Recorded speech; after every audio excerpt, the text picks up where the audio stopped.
अखिलाण्डकोटि ब्रह्माण्ड नायकस्य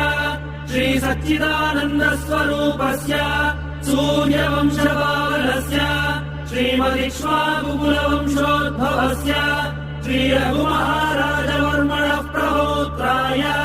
अजमहाराजवर्मणः पौत्राय दशरथमहाराजवर्मणः पुत्राय